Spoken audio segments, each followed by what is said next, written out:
Today, I'm very happy to welcome and introduce to you Thich Hang Dat. And Thich Hang Dat and I have been friends for about the last 10 years or so. When I met him, and he's been coming here to the Earth and Spirit Center frequently for various courses. And actually, we have taken a field trip to his monastery in Corydon, Indiana. So he has a monastery in Corydon, just outside of Corydon. It's in the hills, the monastery of the 10,000 Buddhas. And if you've never been there, it's a wonderful day trip. They have a beautiful ground there. You go up this gravel road up a hill, and all of a sudden, you feel like you're in Thailand. I mean, who would have thought in the cornfields of southern Indiana there would be a Buddhist monastery? I mean, remarkable.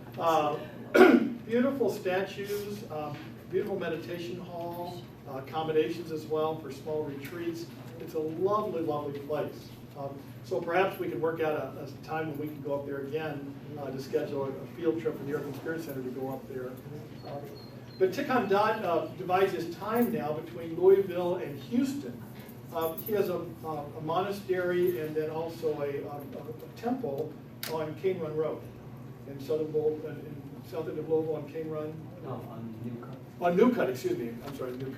And they're building a bigger temple there as well now. They're just getting ready to construct a new one in that area. He also is taught at Bellarmine and at Indiana University Southeast, but currently he's teaching on the faculty of University of Houston as well. So he's here for the summertime between his sessions at the University of Houston, getting the new monastery or getting the new temple built here in Louisville.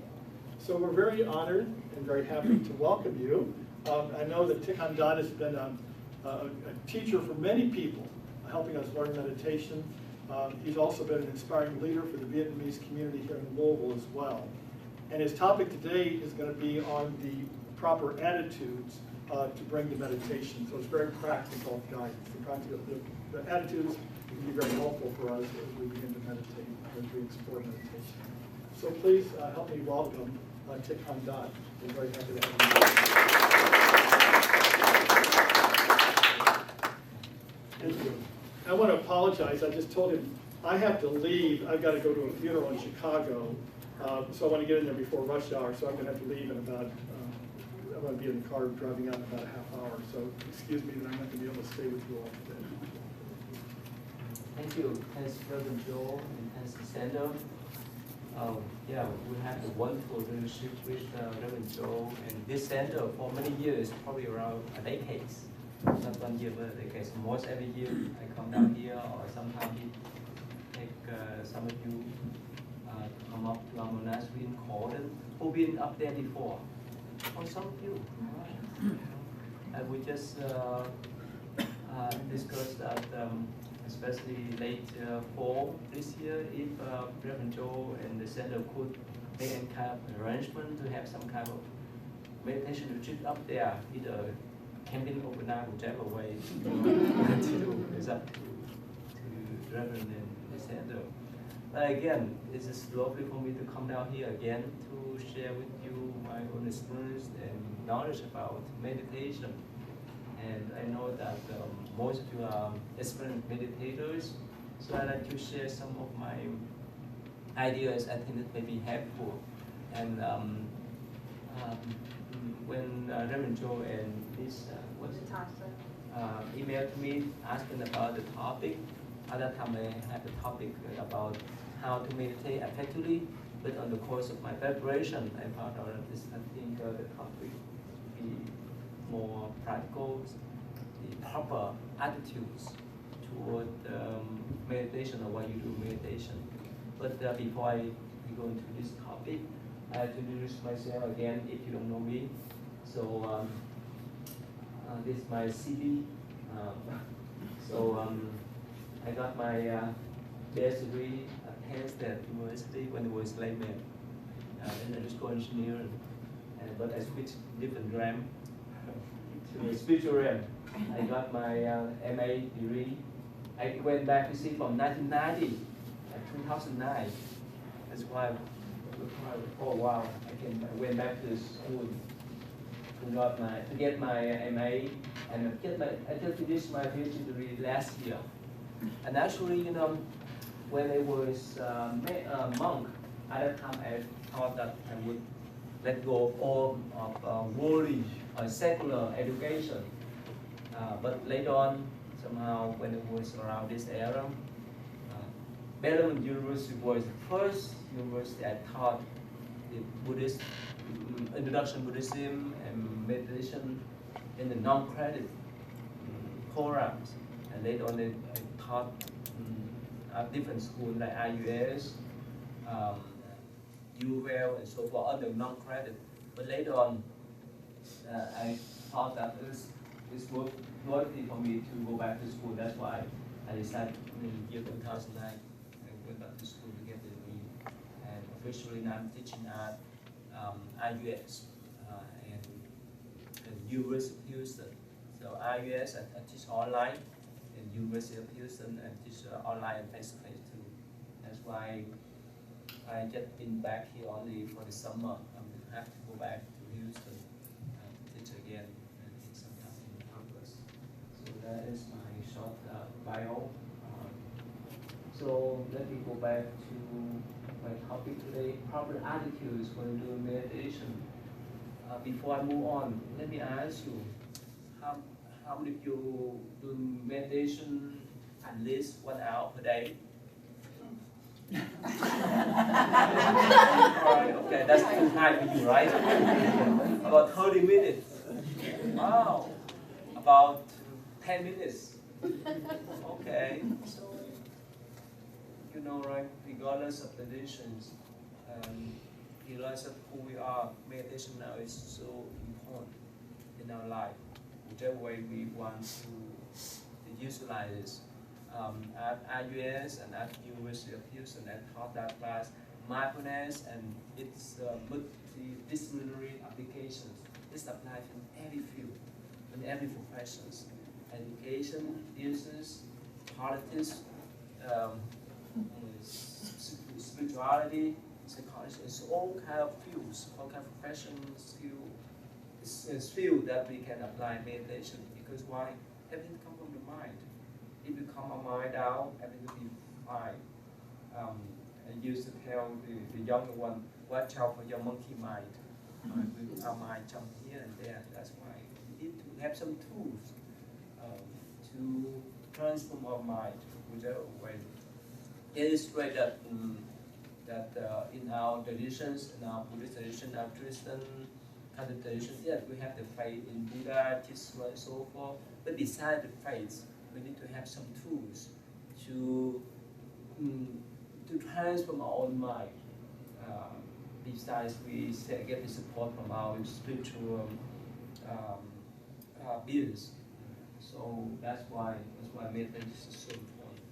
And the reason why it's not changing the topic is but it's similar. But the reason why I pick up this topic because I think most of you have been doing meditation for many years, and I don't want to repeat again how to do meditation, how to follow your breath, how to do the walking meditation, and so forth. I think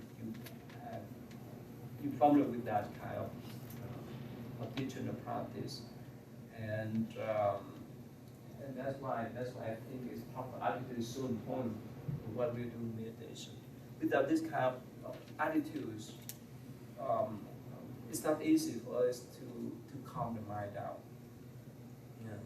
So before I move on, let me ask you, how many of you have attended some kind of, MBSR, MBCT, ICT, DBT? You know what I'm talking about? No. How many of you have that kind of certification? No, but you attend, right? How many of you attend that? Oh, few of you. So probably you know this, especially the MBSR. You know what MBSR is stand for? Mindfulness based stress reduction. You know, but that is in the I just saw there's a paper over there, right? MBCT, mindfulness based cognitive therapies. ICT is not an ICT test, but acceptance and commitment therapies, and so forth. So I don't talk about that much. But this is related to the proper attitudes, and I'm glad to discuss again today. Yeah. So in the MBSR, the mindfulness-based research, they have they list out 7 attitudes. You can familiar with that? How many of you know that kind of attitude? Okay, that's what I think this is better for us to review. Okay, let's see here. Okay, here it is my presentation today. So I think it's pretty much to do with the mind. If we have this kind of attitude, it's much easy for us to work on our meditation. First one, the value is number one important to you. Have you ever heard about this before? No. How many of you? You raise your hand, please. If you have, okay. The last one, of course, you know, right? First mind, you know, right? Just we will discuss about this. Okay. Forgiving, trustful mind, continuous mind, non-striving, acceptance, let go, getting more mind from passive mind, and here, the last one, commitment. I think it's overall, it is very important attitudes that we need to have. Otherwise, it's not easy. For example, if you sit down and start to meditate, what happens if some image of several people that got into your nerves before, that you could not get rid of their image in your mind? There's no way for you to concentrate that. So forgiveness is so important. Of course, it's universal in any directions. I just want to give that example. Yeah. So again, let's be more now. Value. Now here. Okay. Now, what our value of life? Will I call you? A little bit. You like to listen? Yeah. What do you want your life to be about? Here, yes, we see the place of the people who pass away, right? What we want to achieve for our life. At the end of our life, we have some kind of achievement, accomplishment. What we want to do? What the purpose of our life here? Helping our children, helping our community, helping our society, and so forth and so forth. What we want to achieve? What the value that we want to put in this lifetime while we're still alive? What kind of direction we want to choose? Spiritual life, education, and so forth. Of course, every one of us have different goals. Taught to values and locally constrained. There are some new values with your field. You need to recognize your value. Yeah, of course, everyone has different value of life.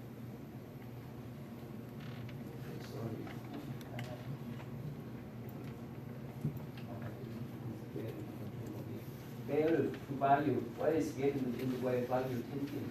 When we live in some avoidance, we want to avoid anything that may obstruct. It may be too much for us. We don't have clear value, clear vision, clear goal for our life. Here. Now, this direction. We want to build up strong family relations. We want to build up marriage. We want to be good parents. We want to build up our friendship. We want to have great jobs. We want to have great education and so forth. We want to develop our spiritual life. We want to help our communities. We want to be healthy and so forth. This is the general value or role that we want, or everyone of us like to have.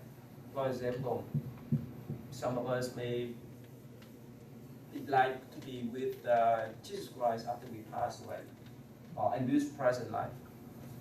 Some of us like to be great businessmen, great educators, and so forth. So that's the value we want to have in our life, right? But how is it relate to our practice of meditation, mindfulness practice? How do you relate? For example, if you want to work in your spiritual life, yes, you know, meditation enhance that value, right? The more we calm down our mind, the more we closer to our God, our Jesus, or whichever way. Or if you focus on, let's say, your marriage, right? Okay, when we do meditation, we know ourselves more, and of course we closer, feel comfortable, and recognize the friendship that we have with our spouse. We want to build up that strong marriage with the enhancement of meditations. You got my points? Or if we value our job, our enrollments, or our business, yes, we do meditation so that it would helpful for us. It would enhance the growth of our business, the stable of enrollments. That's I just want to give you some idea. So again, in life, every one of us need to have some kind of value of life. Need to have some kind of, you can say, goal, so that right before we pass away, we may feel that oh, I have accomplished something to that goal, and my life has some value. Remember, even especially for the young people, when they just got into college, they don't know what they're doing because they don't know the value of life. At least most of us here, right, we are from 30 upright. So we've gone through all kinds of life experience, and we know that living without some kind of value is an empty shell in our life. Is that right? Yeah. So like again, like if you are teachers, yes, the value of your life is to transmit your knowledge and experience to younger generation, and you enjoy that kind of value whenever you think about the student. Is that right? So that's why I'm talking. I want to mention about this one is the value. It's so important. So before we do, otherwise, sometimes if you sit there, we don't know what we're supposed to do. It's meaningless. If our life is meaningless, it's empty shell. We would not like to pursue anything.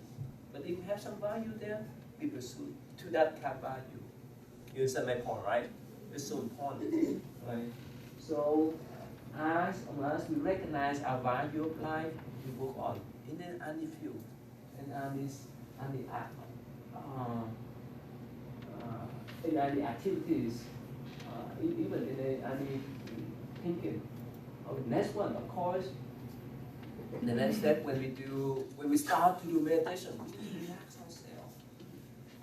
Imagine that I think most of us has this experience.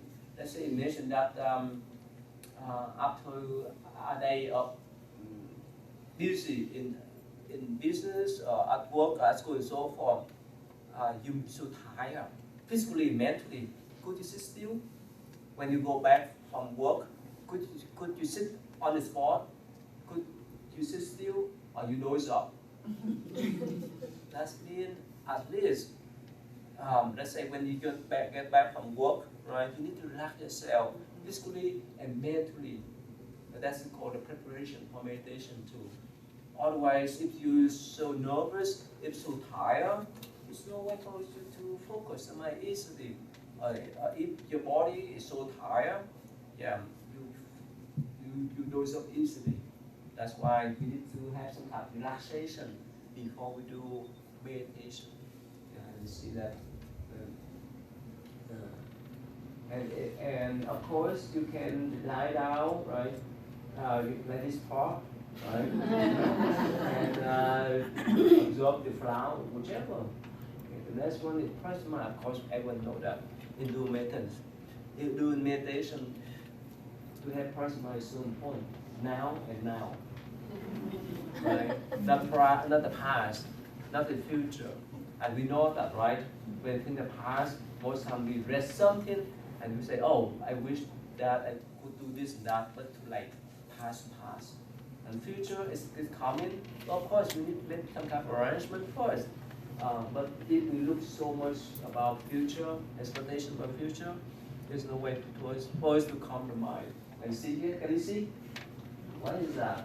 Oh, it's just my mind. It's all kinds of, right? It's all over here. Mindful or mindful, right? We have to be with the present moment. Yeah, it's so important. And the next one, I think we hear that, right? Awareness of what is taking place right now.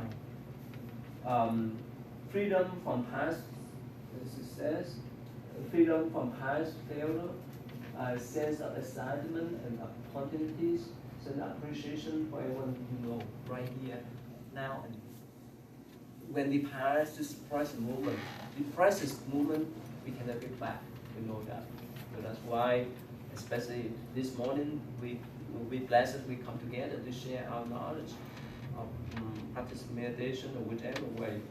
It's so important. And after that, after 12 o'clock, everyone go back to our house, or we do our own business, and we will not get back here, probably not a year. Okay, so this present mind is so important. And the next one, yes, suspending judgment. Just whatever coming up is still important. Now, I think last few times when they came here, I talked about no judgmental thought. It starts with our breath. Probably most of you know, right? When we start our breath, we just follow our breath in and out without any kind of judgment about the breath. Whether it's long or short, deep or shallow, we just follow. That is training our mind to reverse the way that we used to have. Let's say, whenever we go out to talk or to socialize with anyone else on the street or at work, most of the time we tend to be in either poles, like or dislike. We make a judgment, what we call first impression. Is that right? Either we like that person or dislike that person. We just went back and forth. That's a problem. Right? If we like the person, we have tendency to attack. If we dislike that person, we have tendency to reject or stay away. So, it starts with our breath. We train ourselves to reverse the pattern so that we can remain calm, remain peaceful, to be in that middle way, right? In the equilibrium ways of the pendulum, we not to swing back and forth between like this like, just stay in the middle and start with our breath. Just follow our breath in the natural way. We don't need to make any judgment. Recognize us. In and out, whether it's long or short, deep or shallow, just accept that. Impartial witness to our own experience with our breath, our sensation, our body, and even with our feeling too. Not to the stream of just mind, because every day, whenever we read the news on the internet or on newspaper and so forth, all kind of judgment, good, bad, and so forth. We've been bombarded with that. We've been indoctrinated with that kind of judgment. So that's why in meditation we need to reverse that. So this is the important attitude that we should have in order to calm the mind. Otherwise, it's not easy. Here is no judgment. Mindfulness is like both non-judgmental and no judgment with respect to our thought, impulse, urge, desire, interest, and so forth. But sometimes, as human, yes, sometimes we need to make a judgment between good and bad. We cannot stop to think, oh, whenever someone carry the gun to this room, we cannot sit still. Right? Or if our children, they mess around with drugs, we need to stay out, tell them to say no, don't invoke that. Because if you live in communities, in society, we have to have some kind of you can say that the general judgment, but still in meditation we need to reverse or let go of them so that they can be free, that we can be free of those kind of judgment. And yes, you are not your brain. Yeah. Okay, here. Good, bad, up, down, skill, right? No judgment. This is still one attitude. So, okay, again, non-judgmental is so important. That again, start with our feeling, with the observance of breath and so forth, so that whenever we deal with people, we're free from that type of judgmental thought, and we see them as the way they are, instead of how they dress, their clothes, how they talk to us, or based on their nationality, based on their religious background, and so forth. So if we are free of that kind of judgmental thought, we see them in the whole pictures instead of some angles only. So that's so important. And yes, with our training of meditation, we start with the breath. Without that kind of training, it's not easy, because as humans, we've been indoctrinated with kind of judgmental thought most of the time. So we need to reverse us with this one. Okay. The next one. What does the cartoon say? Yes. What did the cartoon say? Which one? This one? No, the No, last the one. last Previous one. Which one? On the Down bottom. there on the Oh. bottom. There's nothing. Nothing. Oh, this is the black field. It is some probably computer. Accident. This 2 months we're talking about. There's nothing. There's nothing on. Excellent. Excellent. Let's watch that. Let's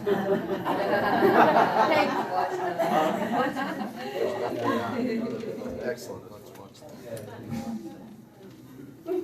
Okay, patience. Again, of course, most of us here know this kind of virtue, and we teach our children and our grandchildren about this virtue. This is universal. It's so important, right?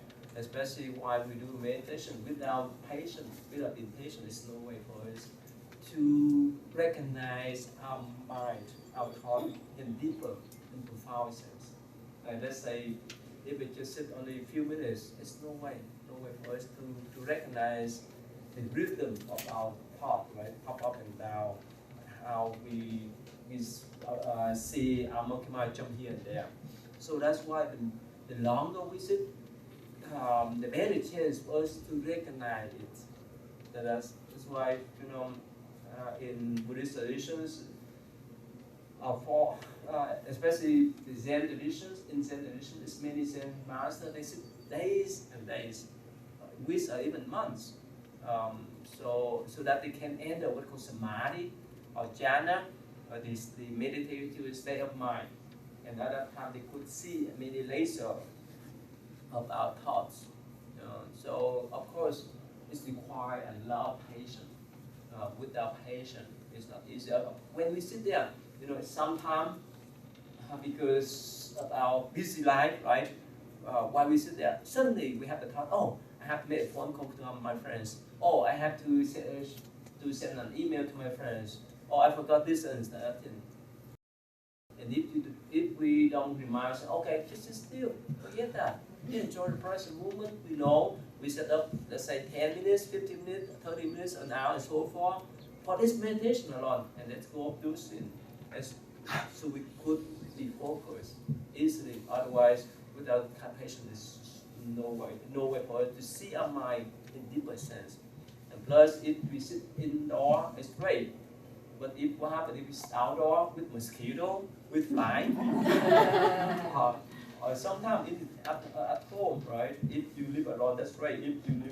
If while you meditation, somehow your spouse, your children, they turn on the television, the music, and so forth, right? Sometimes bother, and sometimes your pet, the dog, cat, they run around.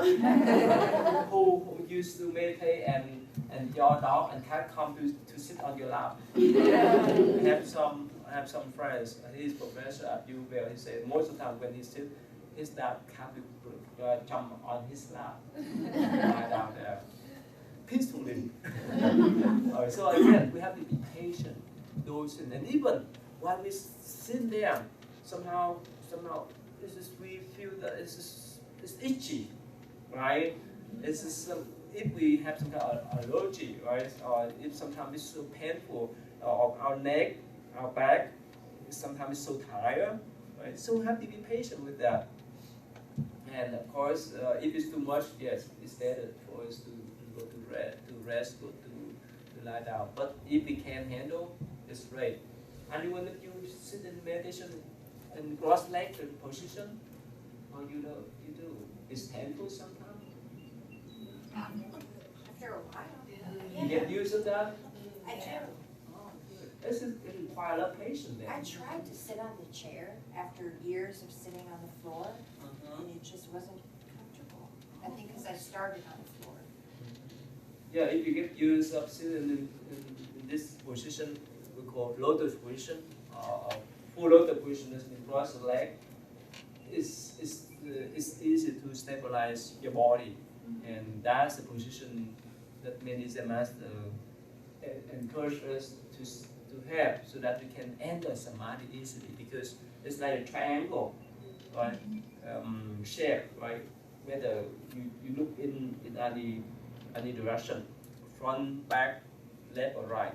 So it's still stable, but of course it's required a lot of patience. It's because sometimes if you cross your leg like this one, it's painful, right?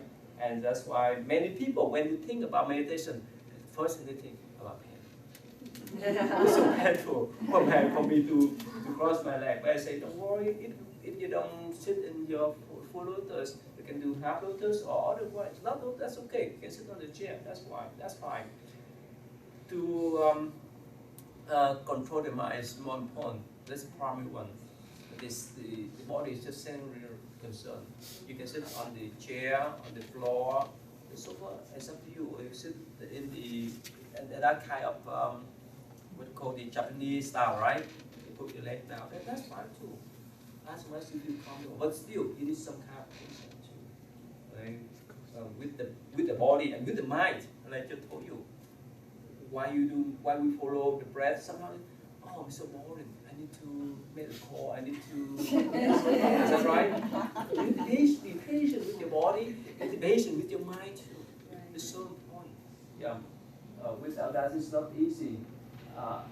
And sometimes, two things define you. You're patient when you have nothing, and your attitude when you have everything. And of course, patience it cannot be acquired overnight. It takes time. It takes time to build up. That's the virtue, right? And especially in meditation, we have to be patient with our body, our mind, our environment, other people, and so forth. In order to stay with that session, right? Whether it's just 10 minutes, 15 minutes, 30, or 1 hour. So that proper attitude we need to have. Next one, beginner mind. And when you recognize, most you recognize us. Why is that? Why beginner is so important? I usually tell the story that a professor went to visit a Zen master. I don't know whether you read this story yet. And this professor said, "No, can you show me how to do meditation?" And yes, the master said, "Okay, please sit down to have tea." All right, yes. So while they sat down, and the Zen master poured the tea into the cup until the water spilled out. And it's still pouring the water. And the worshipper said, "Hey, the water is spilling on the table." So the Zen master poked the pot down and said, "So does your mind." You understand that? You understand what it means? If your mind full with knowledge, there's no way. There's no way to accept more. You have to have this beginner mind, open mind, attitude to learn. That's why in Zen tradition, they say you have to have that kind of innocent mind or beginner mind, so that you could be receptive in any teaching. If you say, oh, I know everything. If you are a teacher, anyone of you are a teacher still? Or you are? Okay. When you go to school and you come to class and you're really ready to teach a student, as one student, some students say, oh no, I know already. What happened? They close their mind. They would not learn anymore. So that's why beginner mind is so important. We see things in the fresh eyes. In any kind of relationship too. Right, let's say, remember the first time that you met your spouse? It's so wonderful. That's all right. But what happened now? You know each other well. That's why it's good that I heard that sometimes people have what we call annual commitment. What would you call that one? They celebrate their what do you call that one? Renew the vows right away, right? We see each other in the fresh eyes. Otherwise, if you see each other in the all eyes, all face, what happened? Problem occur. Understand that? Yeah, it's just our form, and that works with our friends, the friends matter too. That's why sometimes people say it's easy for me to convince my friends, but it's not easy for me to deal with my family members. You know why? It's not easy to convince them any aspect of life. Why? Because they know your background, they know all your stuff, and so do you. So that's why again, it's easy. It's really important. Sitting in the fresh eye. Every section of meditation requires this kind of fresh eyes, fresh thought. If you remember, let's say you have some problem with your meditation last couple of days, and when you say, oh no, again, what happened? You get stuck again. Makes sense? But if you say, forget that, the present, we just start fresh. With 10 minutes, with 15 minutes, with now, that's okay. Just start fresh. If we have problems with any obstruction in the past few days, it's okay, just pass it past. We just start fresh. You understand that? It's with that attitude. It's easy for us to refresh our mind. It is easy to approach to or to practice that kind of meditation. Otherwise, if you think about how painful when you cross your leg, you understand that? It will be stigma that you would not have to sit anymore. It will be some kind of some kind of obstruction. So you have to see yourself afresh, physically, mentally. You will see other people when you deal with them too. It is so important. And every movement is a unique, right? Contain unique possibility. So every session of meditation is different. There's no two things are alike. So that's why beginner mind is so important. Now here, in beginner mind there's a many possibility. In this expert mind there's a few. Understand that, right? That analogy I get you that story, right? To be open-minded, to be fresh. Okay. The next one. Okay, here, of course, I just told you, forgiveness is one of the important factors that we need to have. And of course, it's universal. In our life, we have all kinds of people who got in our nerves, who push our burden so many times that we could not handle, right? But again, look at here. Forgiveness means giving up all hope or bad past. No, past is just past. It's a gift to us. Okay, forgive others not because they deserve forgiveness, because you deserve peace. When you let go, when you forgive that other people mistake, you make that peace with yourself, and that's universal. Otherwise, it's tied up, right? It can tie ourselves out. When you sit there and we just think about that kind of people, stop there, right? That image, it raises some kind of anxiety, some kind of anger, some kind of heartstream in your mind and body when you think about that person, right? So it's better to let them go. Otherwise, it's so harmful to ourselves and others. This is obstruction. There's no way for us to progress in our meditation session. And that's why forgiveness is so important. And again, this one, the next one is trust.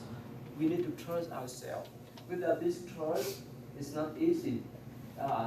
In any circumstances, right, in our life, if we don't trust ourselves to do the work, there's no way for us to accomplish the goal. You know, right? If we don't trust ourselves how to drive a car on the street, on the road, it's not easy. I have some ladies, they're so frightened to ride on the freeway. Right? Of course, we need to have that kind of self-confidence in ourselves, whichever way we do. And we used to teach our children and young children with that kind of self-confidence. If someone has low self-esteem, it's not easy for them to do things in life. So that's why in meditation we trust ourselves that yes, for this session, it's not something of accomplishment. Yes, I can do it. I can calm my mind. I trust myself that I can calm my mind. I can have that kind of peacefulness with this session. It's so important. And trust in your own authority and intuition. And even you make mistake along the way, that's right. That's okay too. And here, I believe in me. Self-confidence is a superpower. This one here. Here. Be nice to everyone. Be friends with a few. Trust one person. Of course, yourself. Before we ask other people to believe in us, to trust ourselves, what happens? If we don't trust ourselves, there's no way for them. There's no way for them to trust us without we trust ourselves. Right? Trust ourselves. Trust yourself to be the kind of self that you will be happy to live with all of your life, to be who you are. So that's so important. So that's why when we sit down, we trust ourselves that yes, we have an ability to finish the session, and after that we'll be happy, we'll be more peaceful. And the next one, equanimity is so important here. It's different. The aim of happiness, want to be happy, get frightened of losing the happiness. Right? Expectation. Unhappy when we aren't feel happy. So we are obsessed with maintaining a feeling. But here it's different. Want to see clearly, want to learn, reduce suffering, practice being consistently calm and open. I'll be able to ride the storm, to go beyond the storm, to accept rejection, to keep our mind balanced here.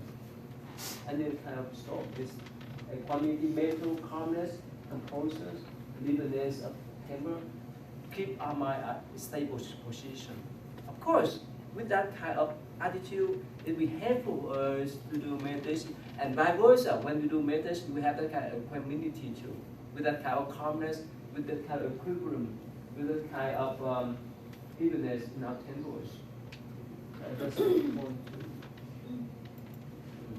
And this one here, and that's one non-striving. Now, some of you know about this attitude, right? Why is non-striving so important? Look at this here. Expectation. Why? Well, expectation is a danger. You know why? I used to tell my students, whenever you walk into the room to take a test, and if you expect yourself to have an A on the test, probably you fail. In the sense that you may not get that A. You understand that? Why? Of course, it happened to many of us, or most of us. If we expect too much about the result, what happened then? Especially for the student, they be nervous. They have the kind of anxiety, right? The kind of problem that if they could not get that that good, that A. You understand that? So in our life, right, if we have some kind of expectation for our spouse, right, whichever way we expect them, but what happened? But they somehow they don't turn around that the way that we expect. We frustrate, and that kind of relationship may be fractured sooner or later. Or if you work in a business, right, of course we put some kind of goal, right? But what happens if we expect too much about the growth of our business, and if it doesn't meet with that type of goal, what happens then? We frustrate. So especially in meditation, when you sit down there and you expect, oh, after this 15 minutes, I'll be fine, I'll be calm and so forth. What happens then? We create more anxiety about ourselves. You know, right? I used to tell a story that one lady had some problem with her ankles, and she went to see a doctor, and of course she paid for a doctor visit. After she got back, the problem is still there, and she's so angry. She said the doctor is supposed to treat her ankles better, but now it gets worse. The expectation there. It gets worse in her mind and body. She said that she paid for the visit, and she expects that the doctor will cure her illness. That's not the case. You understand that? So with that kind of expectation, we have ourselves. Let's say we put the, in the past, you have the horse, right? And you see the Amish people around here. Is they around here? No, not much. Right? In Indiana, in some county like Washington, Oregon, and so forth. Sometimes I take my children, my students to visit them. You see, they still run the horse, right? The horse will still carry the cart, right? And the expectation like you put the cart in front of the horse. Is that right? The expectation and it's block your views. Make sense? So that's why in meditation, yes, you enjoy that very present moment of your life, the moment that you sit there and let go of any kind of expectation, whether it's good or bad, just accept that. That's the next one we talk about, right? If we put that expectation, if we try to have that kind of up to that expectation, we get stuck then. Here, meditation has no goal other than for you to be yourself. Remember at the beginning, I talked about the value, right? The value of our life, what we want to do for our life here on this earth. The value is different from setting expectation. Let me give one example. Let's say from your house, you drive from your house to here to this center. Yes, but you will depart from your house, and here is the destination, right? But what happened? Like this morning, I went from my temple on Newburg Rd to here, and on the 65 to the exit of 265. It gets stuck there with the whole traffic. Did you get that? Did you encounter that type of traffic? Yes, we got that. We encountered that kind of traffic. What happened? If we expect that we have to be rushed, have to be here on time and so forth, we have to clear the traffic for us to go.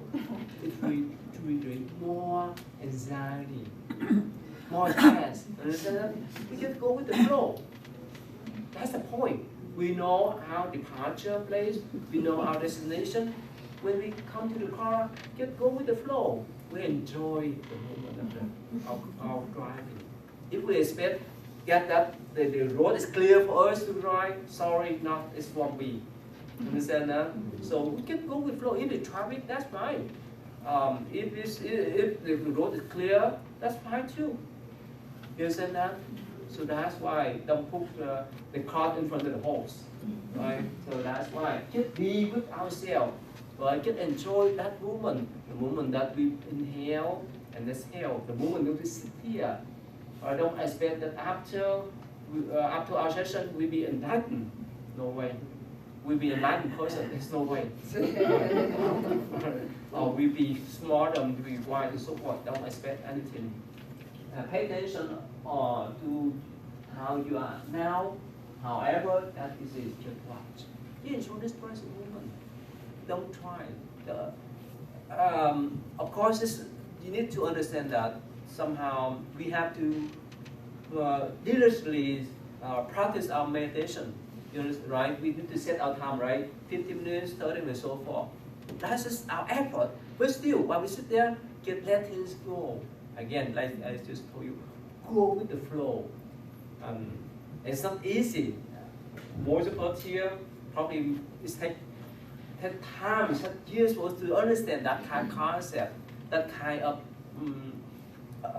principle to apply in our life. It's not easy. What happens if we don't go with the flow? But remember, I used to say, go with the flow, but stick with your principle. You understand that? Like, yeah, our principle, we drive from our house to here. That's our principle. We keep up with that goal, right? We keep up with that principle, but go with the flow. Be flexible with the circumstances, conditions. It's not easy. Even, you know, we just had a summer camp for the children at my monastery, and some students, they feel good. Somehow they overthinking about their school, about their work and so forth. They expect themselves so much. And some students, even their parents don't expect them too much for themselves. They expect themselves to be a top, right? Top 5, top 10, whichever. Or they expect themselves to get into the elite school and so forth. They stress out a lot. So a lot of them, they may say, like, that's good for them to study hard. That's good. That's why we encourage them. But still, sometimes it's overload. It's overboard. And that's why it's better for us if we want to enjoy our life. Like just give you that example. Walk in flow. We know our destination. Just drive and go to flow.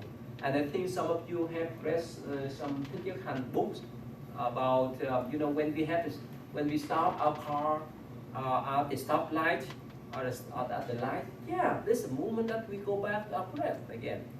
Remind ourselves to be present with our breath again, right? Again, my point is, if we train ourselves in the way that we go with flow, but stick to our principle, our life much easy. So that's so important.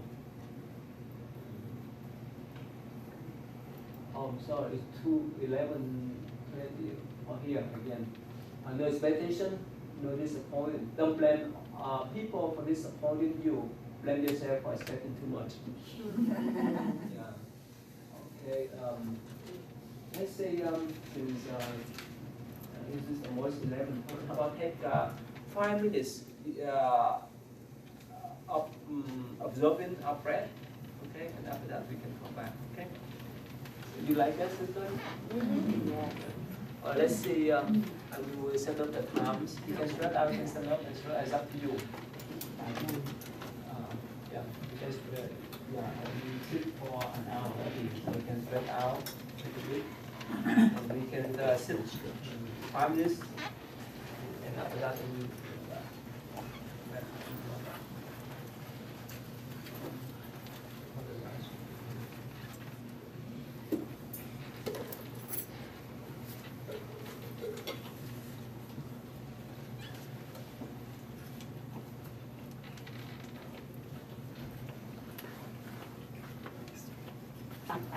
I know how.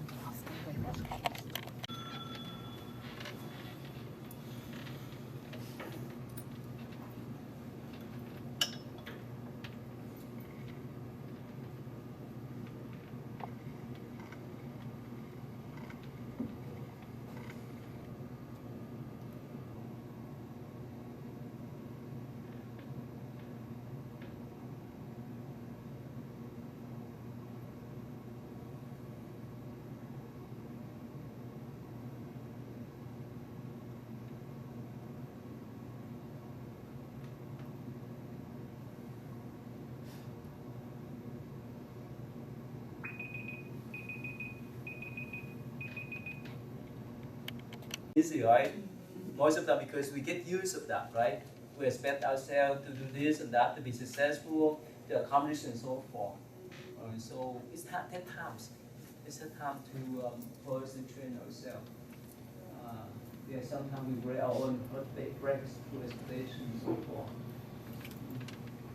And there's a delay to non-struggle to allow things, anything we experience from moment to moment, just to be here, that's all. Think of how you should, or this one, be in life you are not okay right now. To accept that. To accept whichever way, and that's the next one here. Non-struggling. You cannot stop the wave from coming, but you can learn how to surf. You cannot stop that. You cannot stop what's going on in our life. That's why, yeah, we have to go with the flow. And if you, let's say, even while you're driving on the road, on the freeway, and even if you sail your boat on the ocean, if you go against the current, it's easy for you to be capsized, right? If you go with the flow and it's more safe. Again, please, meditation has no goal other than for you to be yourself. Remember that. If you set your goal ahead of times, that you have to be calm, have to be peaceful, it won't be peaceful for you. So just go with the flow. That's one. The last one, acceptance. We train ourselves from the breath. We accept whichever thing we have here. This physical body, with our breath, in and out, long or short, deep or shallow. This sensation around our body when we do the body scan, or when we do the walking, right? We recognize every step that we take, every movement that we have. Just accept that. And when we accept this physical body, with this mentality of feeling, it's easy for us to accept others. And otherwise, it's not easy, even when we accept ourselves. Most of the time, especially for the younger one, the teenager or the younger one, they don't recognize, they don't accept themselves as they look for some kind of celebrities, right? And when they go to school, right, if their friends give them some kind of bad comments about themselves, right? All right, so they may have some kind of depression and so forth. But for us, we have enough patience, we have enough knowledge and experience to deal with this kind of bad comments about ourselves. But still, sometimes we need to recognize us, just accept who we are, accept whichever thing happens, and move on. Of course, acceptance here doesn't mean that we give up everything. That's a different story. We try our best. Let's say, like you mentioned, right? We try our best to do things, to finish our jobs at work, right? But if our boss want to give us some kind of bonus at the end of the year, or some kind of incentive, that's their choice. Sometimes my point is, if something go beyond our ability, we can let it go. But if something within ourselves, try our best to do. It's not that we accept it, we give up, we don't do anything. It's just related to non-striving too. So that we can go beyond the acceptation. We can transform that acceptation. Here, we often waste a lot of time and energy to deny what is fact. We don't recognize most of the time we expect, right? We expect for what we call wish for the best and what? Prepare for the worst. Prepare for the worst. Right? So, but still, yes, sometimes, let's say, if we fail the test, if someone walk away from our life, it's not easy. It's heartbreaking, right? And have some young people, it's not easy for them to do.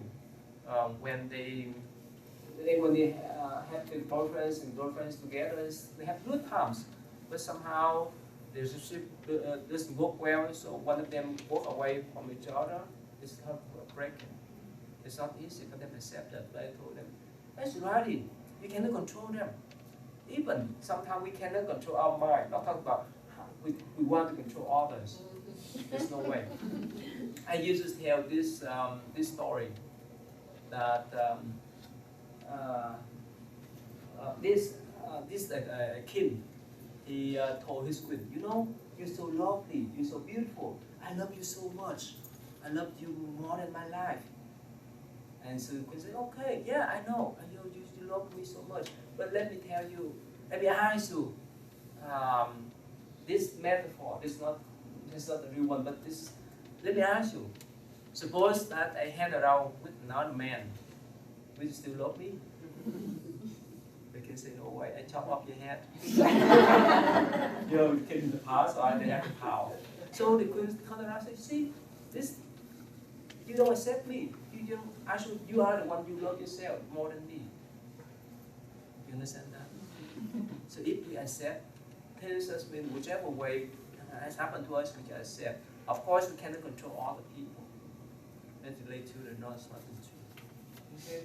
So we are trying to force situation how we would like them to be, like how we want people have some kind of good impression about ourselves, especially the younger people, right? So that's why what we stress out. So that's why if you accept things as the way they are, it's more peaceful. So like when we sit down again, we just accept our breath, we just accept the way we sit, we just accept the way we walk, we just accept what's on our mind. Sometimes it's all kind of junky thing here, right? Sometimes you can say demonic thought here, right? All kind of junk here, good, bad, and so forth. Just accept them, don't fight. Especially in meditation, the more we fight with our thought, what happens? The more stressful we are, and we cannot be at peace, even within our thoughts. Sometimes we try. Oh, I cannot accept this thought. This is the ugly thought. This is the evil thought, and so forth. No, we create more problem ourselves. Okay, we see. Oh, yes, we have some kind of thought. We think about. Let's say we have some bad thought about. Okay, I recognize us. That's okay. I just let go. More peace. You understand that? It's so important. Accept this physical entities, this mentalities, whichever thing happening, and we move on much easier. Yeah, it's related. I said it's not passive. Those means you have to like everything in the abundance, your principal value.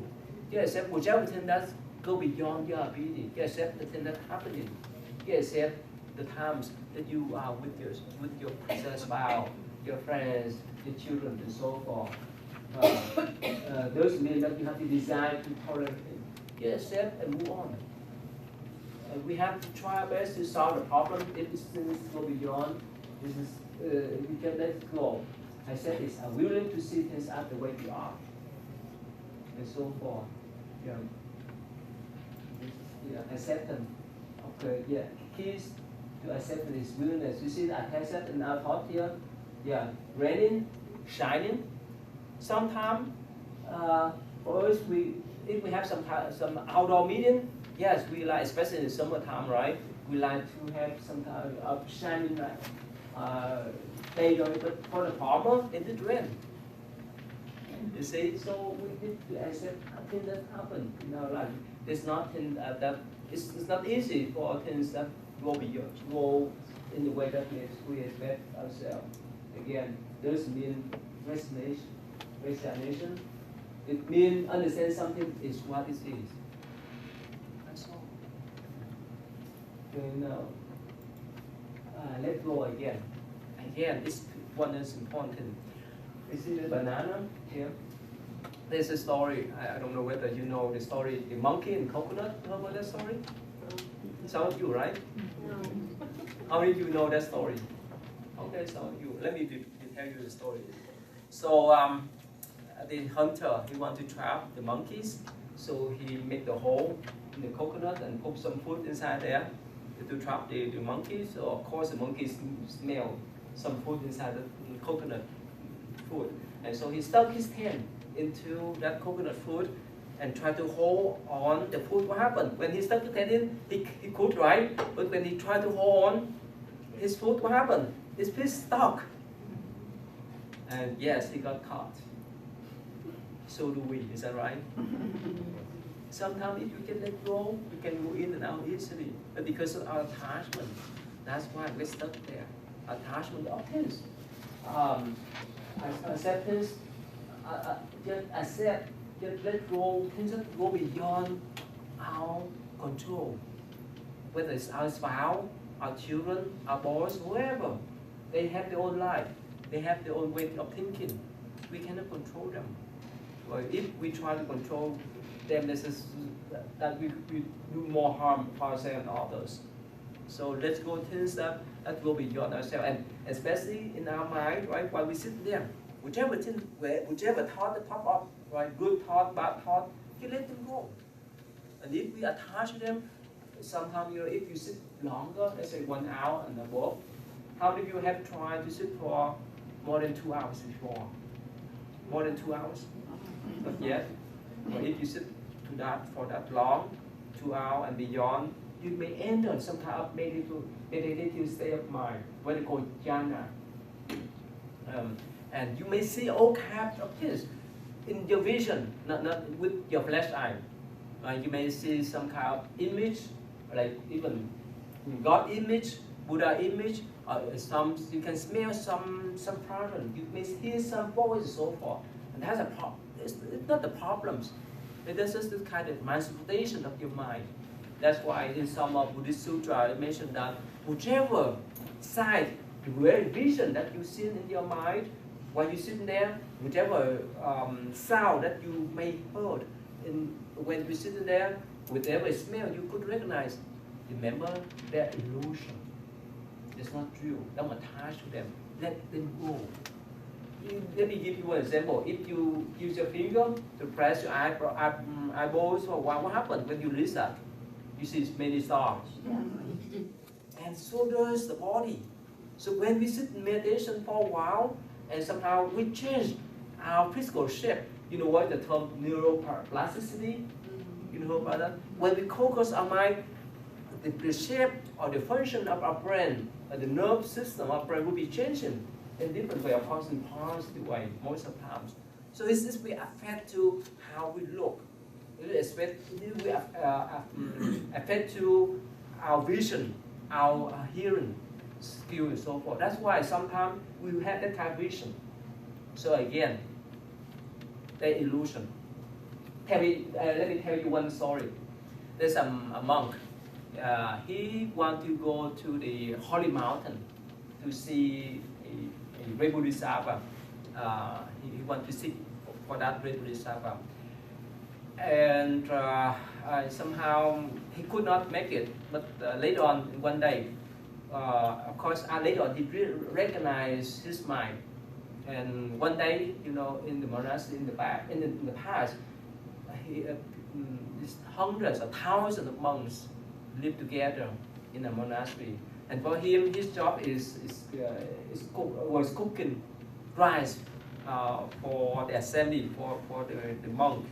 So while he was cooking, you know how you cook rice in the past, you have the big pot, and they put the rice in, and somehow later on you have to use some type of stick to stew the rice, so that will be ribbons. So while he was cooking that rice, as you know, in the smoke, that Bodhisattva, the Bodhisattva that he wanted in the past to worship, appear in front of him, in front of that smoke, in that mist. And what happened? They used that stick to hit that smoke. He said, "Get out of my way!" And so the Bodhisattva appeared. He said, "Before you want to go to my mountain and worship me, so why you hit me?" So he said, "It's illusion." You understand that? Again, sometimes when we focus our minds too much in any kind of session, especially if you sit longer, you have some kind of vision. Let them go. Don't attach to them. That's a key. That's a key of meditation there, right? Yeah, we have only 10 more minutes. Again, so that's if we let things go with our mind, it's easy for us to let go of some kind of attachment.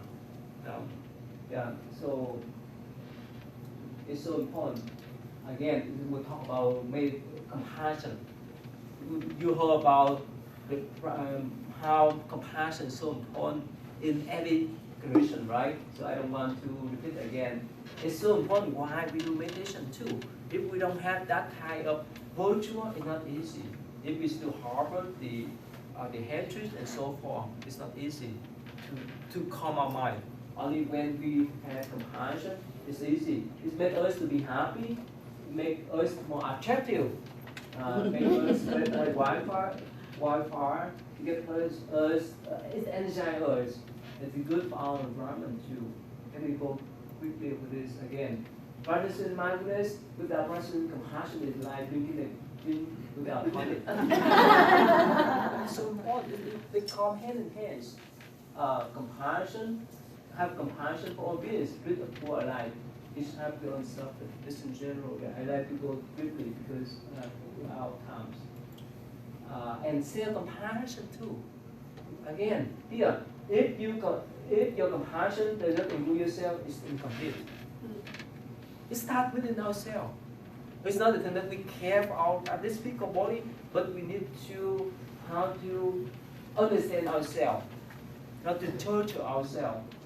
Sometimes something is not go in our way, so the soul it starts with ourselves and others, and plus is be kind to ourselves. While you sit there, it is too hard. If you are so tired, you go to sleep. You go to rest. Don't press too much. At the end of the day, what do you want? You want to have a happy life. That's all. And when you're happy, we could spread that kind of happiness. When we're peaceful, we could spread that kind of peacefulness. But if we have so much anxiety in ourselves, and we talk about compassion, there's no way. That's fake. It's not real, right? So that's why it's good stuff in ourselves. And the last one, commitment. This is our goal here, our value here, and our plan. The straight line, no way. Here, right? And up to here. Commitment is an act, not a word. We have to work. We have to sit down to do meditation. We have to make some kind of commitment. We have to set up some kind of scheduling, right? For 15 minutes, 30 minutes, and so forth per day to calm our minds. The commitment is so important. That's why. And commit to action, moving in a value direction. That's what you want to do for your life. Just do that. What action will help you to reach the goal? What are barriers the barriers to commit action? What your commitment and so forth. So you have to be consistent. You have to put in action. Again, let me go back to review. This is the whole charge here. From the value, we set up some kind of value, right? Not expectation. You see the difference between the value and the expectation. The value there in our life, and we could just go with the flow based upon this kind of attitudes, right? Relaxation, present mind, nurturing, and so forth that we have on our trustful and so forth. And the last step is make commitment. So that's here. This thing I like to share with you today. And no, this is not the session that we do. We sit in meditation, but we just share the knowledge. And every year we have 1 week of meditation up to quarter that we sit from 4 a.m. to 12. So that time we have more time to be sitting.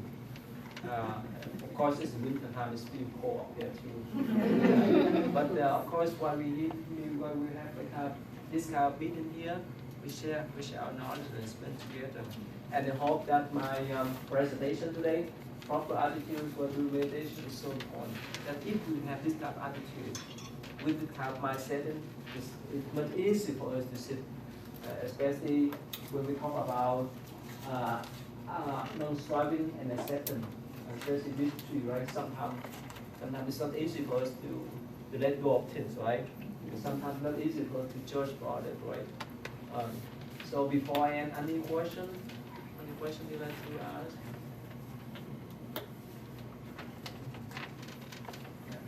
Okay.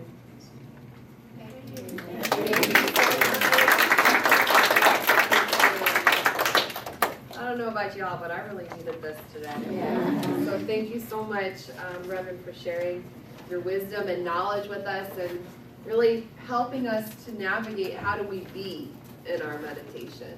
Yeah, I appreciate that so much. Thank you for being here.